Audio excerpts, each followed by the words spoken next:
U.S. President Joe Biden laid out what he described as a three-phase Israeli proposal for a ceasefire in Gaza in return for the release of Israeli hostages. The first phase involves a 6-week ceasefire when Israeli forces would withdraw from all populated areas of Gaza and some hostages would be freed in exchange for hundreds of unlawfully arrested Palestinian detainees.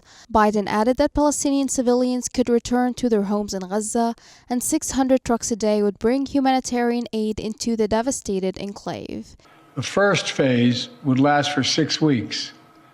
Here's what it would include: a full and complete ceasefire, a withdrawal of Israeli forces from all populated areas of Gaza, release of a number of hostages, including women, the elderly, the wounded, in exchange for the release of hundreds of Palestinian prisoners.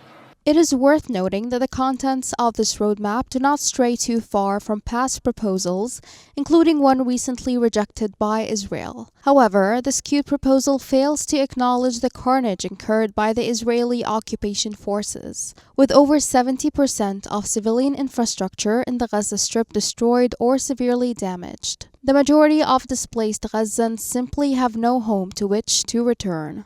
In the second phase, Biden said there would be an exchange for all remaining living hostages, including male soldiers. Israeli forces would withdraw from Gaza and the permanent ceasefire would begin. The third phase would include a major reconstruction plan for Gaza and the return of the final remains of hostages to their families. The Israeli strikes turned much of northern Gaza into rubble and pushed more than 1 million people into overcrowded, temporary, and informal shelters. The cost of damage to critical infrastructure in Gaza is estimated at around $18.5 billion. Israeli Prime Minister Benjamin Netanyahu said that eliminating the military capabilities of Hamas is a prerequisite for reaching a permanent ceasefire in Gaza. Meanwhile, Hamas said it was ready to engage with any proposal based on a permanent ceasefire, withdrawal of Israeli forces, the reconstruction of Gaza, a return of those displaced, and a genuine prisoner swap deal of Israel clearly announces commitment to such a deal.